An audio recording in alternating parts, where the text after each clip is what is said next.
안녕하세요. 안녕하세요. 반갑습니다. 캔서앤서 홍원표입니다. 우리가 지난번 두 편 저랑 우리 홍유진 작가님하고 같이 아주 재미난 우리 앙 경험자들의 수다 티키타카를 여러분들과 함께 나눴습니다. 다시 한번 소개하면 저는 2008년 14년 전에 대장암을 앓은 그리고 지금 암 전문 언론사 캔서앤서를 발행하고 있는 대표고요. 저는 작년 2021년 4월에 유방암을 진단받고 이제 1년 한 6개월 정도 돼가는 여기서 가장 경력이 짧은 유방암 얘기하는데요. 제가 오늘 책을 7월에 유방암 잘 알지도 못하면서라는 한우 에세이를 출간하였고 이 책은 제가 이제 유방암을 진단받고 4일째 되던 날 글로 내 이야기를 좀 남겨봐야겠다라는 생각이 들어서 이제 쓰기 시작한 책입니다. 제가 작년에 38이었거든요. 그래서 부제는 38 나를 지키며 내가 더 좋아졌습니다. 이고요.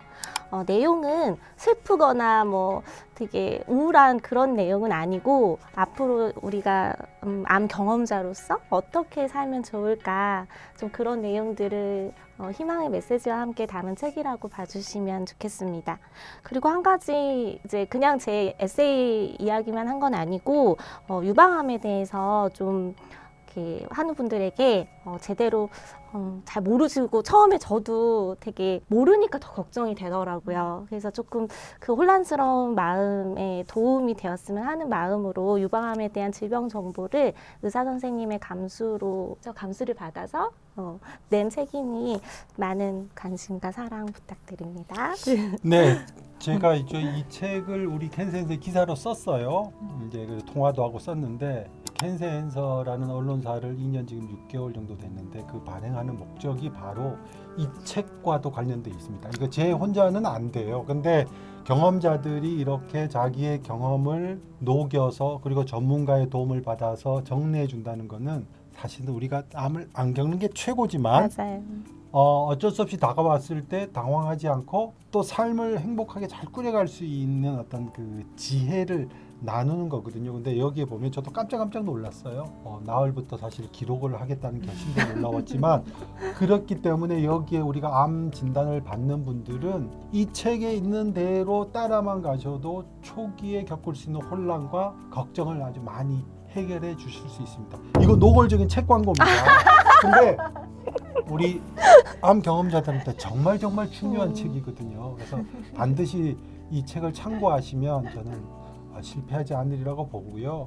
오늘 나와주셔서 감사하고 오늘 신나고 재미나고 정보가 되는 얘기들 많이 나눴으면 합니다. 감사합니다. 어떠세요, 홍 작가님?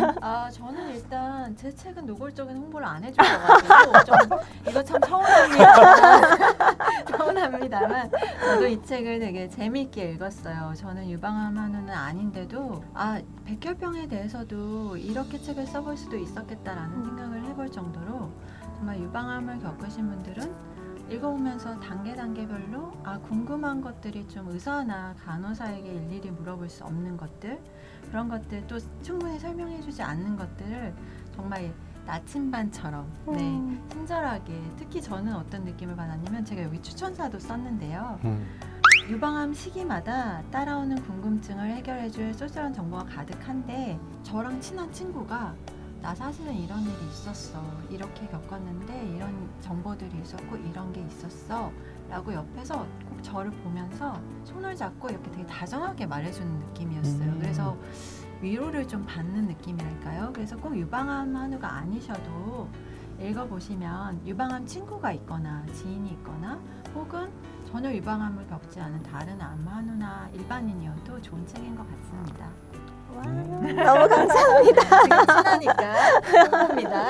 그래, 어떠세요? 영 작가님 이 네. 책이 나오고 요즘 북토크나 이렇게 활동을 하잖아요. 활동을 네네. 해보시니까 어떠세요? 너무 재미있어요. 재미있어요? 네, 일단 삶이 너무 즐거워졌고 사실은 좀 상상이 안 가잖아요. 암 환자가 재미난 일이 뭐가 그렇게 있겠어요. 그런데 제가 책을 이렇게 쓰고 또 많은 분들을 만나면서 좀 많이 바뀌었어요, 저의 삶이. 네. 네. 어떻게 바뀌었나요? 저는 이제 책을 보시면 아시겠지만 원래는 이제 중학교 국어 교사였거든요. 지금은 이제 휴직 중이긴 하지만 그때는 똑같은 삶이라고 해야 되나? 근데 그러니까 아이들을 보는 건 되게 재미있고 즐거운 일이긴 하지만 조금 이제 제 개인적인 일들로 많이 힘든 일이 있었고 되게 삶이 힘든 상황이었는데 제가 이렇게 암을 겪고 쉬어가라는 메시지구나. 이거는 좀 그런 생각이 많이 들었습니다. 그래서 책을 통해서 소중한 분들과 인연이 더 많이 생겨났고 또 이전에는 경험해보지 못한 다양한 활동들을 하면서 아 이게 암을 겪었지만 제 2의 삶이 또 이렇게 인생의 터닝포인트처럼 찾아왔구나 이런 좀 생각을 많이 했던 것 같아요. 좀 놀라워요. 아 이렇게 밝게 어떤 그 일상을 꾸려갈 수도 있구나라고 놀랍거든요. 그래서 그런 면에서 참 제가 박수를 좀 감사합니다. 그래서 오늘 홍 작가님 주제가 네. 뭐라고요? 우리 강 작가님이 주제를 말씀해 주실 텐데요. 최근에 강 작가님도 여러 주체에서 이제 북토크를 하셨는데 환우분들이 책을 읽고 작가에게 질문을 많이 써서 내요. 거기서 가장 많이 나온 질문이 있었습니다. 그래서 최근에 네. 골라셨던 작가님께서 말씀을 해주시면 네, 오늘의 첫 번째 주제는 네. 암 이전의 삶으로 돌아갈 수 있다면 돌아갈까요? 돌아가겠습니까? 입니다.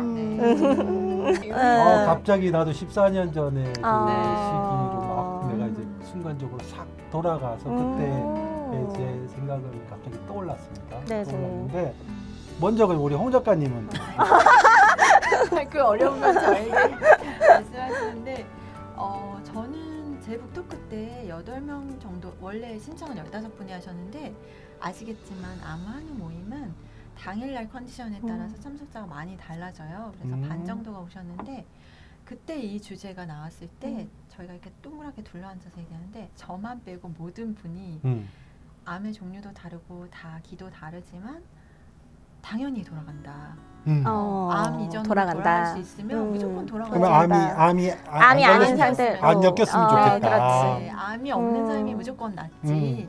라고 말씀을 하셨어요. 그래서 제가 저는 아니다. 저는 그때부터 이미 제가 책을 쓸 때도 그렇고 제 책을 읽어보시면 아시겠지만 저의 결론은 돌아간다고 해도 그때 저는 지금의 제가 아니기 때문에 과연 다른 선택을 했을까라는 생각이 첫 번째 하나 있고 지금의 기억 그대로 이건 뭐 수많은 영화에서 나왔던 거잖아요. 근데 지금의 기억을 갖고 돌아간다 해도 과연 정말 다른 삶을 살았을까? 완전히 다른? 그리고 그 삶에 살면서 정말 암이라는 시련을 만나지 않았을까?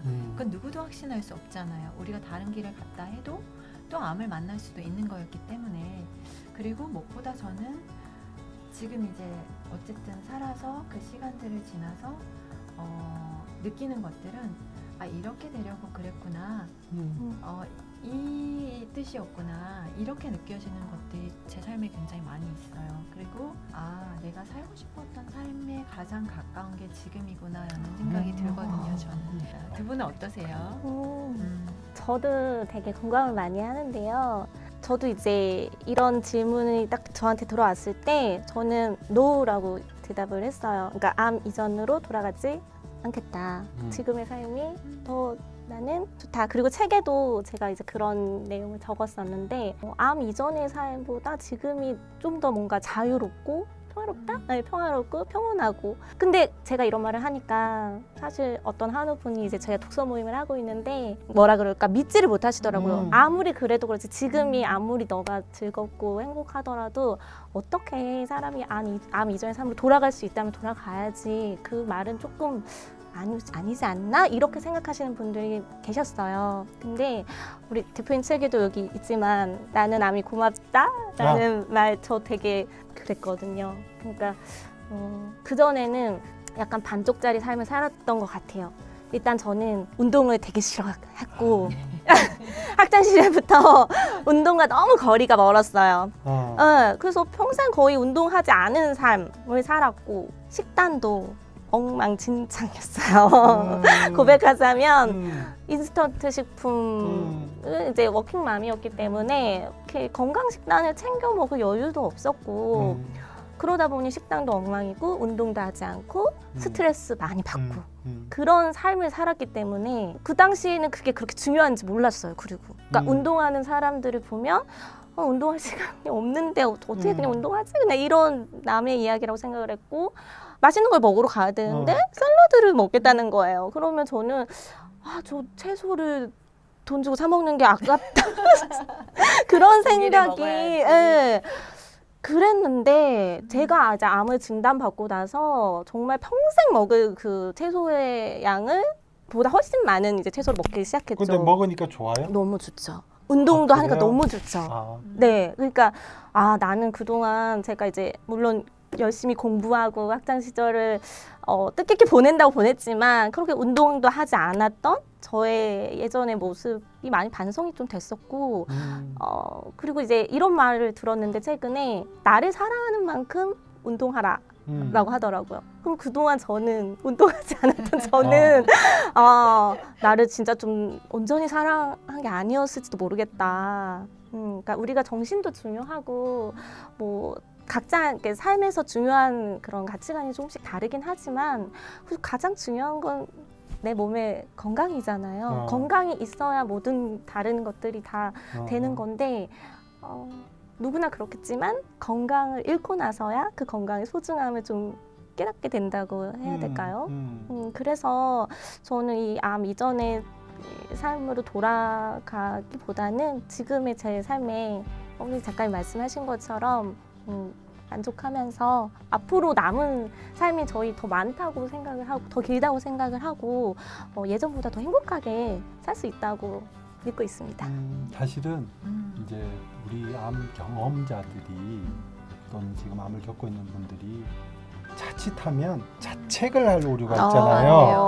안 되는데 저는 이제 제가 이제 그분들 코칭을 하거나 강의를 할 때 그리고 이제 암 경험을 하지 않은 분들한테도 이제 앞으로 몇십 년을 건강하게 살려면 이렇게 하셔야 됩니다라고 하면 이전의 습관은 고쳐야 되잖아요. 그러면 근데 이전의 습관이 나쁘니까 고친다기보다는 일단 저는 박수를 쳐요. 지금까지 살아내시느라고 그럼요. 두 손에 어깨에 무거운 짐 지고 사는 얼마나 애쓰셨냐. 우리 여러분 정말 고생하셨다. 이제는 밸런스를 찾아야 될 때다라고 제가 말씀을 드려요. 그래서 지금 예를 들면 혈압으로 쓰러졌어요. 고혈압이라고 약을 먹자고 그래요. 병원에 갔더니 뭐 고혈압이 있고 고지혈증이 있고 얘기해요. 그럼 그분 자극 받나요?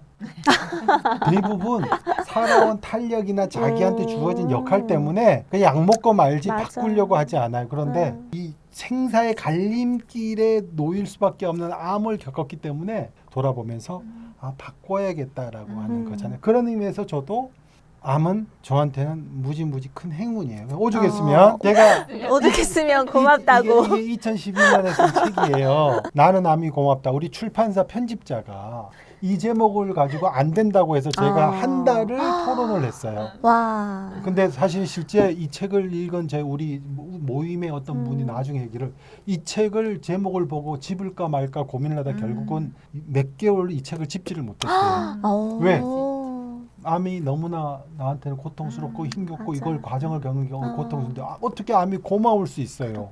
그런데 겪고 나면 이런 마음이 들어요. 근데 저는 조금 더 일찍 그거를 깨달았을 뿐이고 네. 그래서 두 분이 지금 다시 돌아가지 않고 지금 삶이 너무 그 이전과 비교해 좋다라고 하는 게 저는 너무나 이해가 되고요.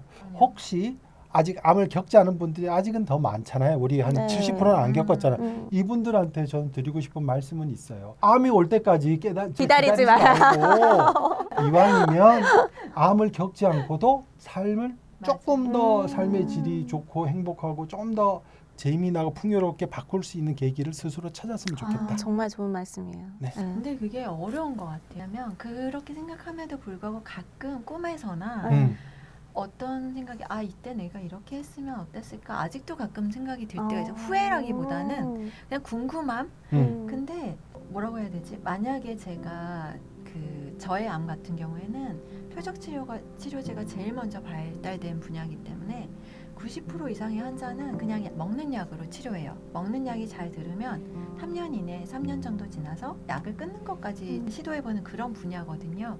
근데 제가 만약에 그 정도 경구용 약을 먹고 괜찮은 정도였으면 제 삶은 바뀔 바뀌지 않았을 것 같아요. 아. 저 그 생각은 참 많이 해봤거든요. 그건 100% 확실해요. 어. 저의 성격이 아. 갑자기 바뀌는 게 아니니까요. 이게 정말 제 힘으로 어쩔 수 없이 아예 돌아갈 수 없고 생사를 알 수 없게 돼버리니까 그때는 제가 먼저 그만두게 됐고 직장을 이게 지금 중요한 게 아니고 사느냐 죽느냐 그러다 보니까 그 시간을 거치면서 완전히 바뀔 수밖에 없었던 것 같아요. 그래서 저는 신이 내가 완전히 바뀌길 원하셨구나라는 생각을 하는 게 그렇지 않았으면 정말 그냥 운동을 좀 더 하고 식사를 좀 더 챙겨 먹는 정도로 바뀌지 않았을까. 완전히 바뀌는 세 분은 어떻게 생각하세요? 완전히 삶이 사실 우리는 바뀌는 사실 그 질문에 네. 대해서는 지금 가장 생각을 좀 해보셔야 되는 게 우리 강 작가님 아닌가요? 이제 1년 4개월이고 맞아요. 언제든지 옛날로 돌아갈 돌아갈 수 수 있는 있는 유혹이 어, 되게 맞아요, 많아요. 맞아요. 어떠세요? 될 수 있으면 상황이 허락한다면 만약 일을 하고 계시면 최대한 많이 좀 쉬시고 그리고 뭔가 더 내려놓으시고 그러니까 가치를 좀 다른데 건강에 둬야지 다른 뭐 사회적인 욕구 그런 것보다 좀 마음에 내려놔야 된다 이렇게 얘기를 드리곤 하거든요. 제가 옛날에 있는 질문을 봤는데 많은 분들이 일을 복직을 하지 않으면 사실은 생계 유지가 어려운 분들도 암 경험자들이 그럼요. 되게 많거든요. 네. 그리고 우리 남성분들 가장일이었을 그렇죠. 때 그래서 뭐 네. 보험으로 커버되지만 일을 안 하면 당장 가족들의 어떤 그 생계를 유지하는 게 어려운 분들은 어쩔 수 없이 돌아가야 되기 때문에 그런 분들한테 쉬어라고 하는 그렇죠. 말은 사실은 되게 허망하고 맞아요. 좀 잔인한 거거든요. 그러면 일을 하면서도 어떻게 그러면 다시 재발하지 않고 할 수 있느냐가 이제 또 다른 과제인데 이거는 사실은 제가 오랫동안 고민했던 부분이고 네. 많은 분들한테 정보를 나눠드릴 수가 있는데 네. 이 자리에 얘기하면 좀 네. 길지만 네. 어쨌든 우리 작가님은 어쨌든 당면한 문제예요. 그리고 네. 그러면 지금 현재 요 삶을 네. 앞으로 유지하는 게 좋다고 하면 그럼 어떻게 밸런스를 유지할 거냐가 과제일 것 같아요. 네, 맞아요. 우리 시간이 꽤 흘렀어요. 그죠? 이 주제 뭐 우리 얘기하면서 한두 가지씩은 다 머리에 이렇게 기억이 남잖아요. 그죠? 네. 그거를 우리 살면서 좋은 쪽으로 네. 다 실천하기로 해요. 자, 네. 오늘 이걸로 마칠까요? 네. 감사합니다. 인사드리고 네, 고맙습니다. 고맙습니다.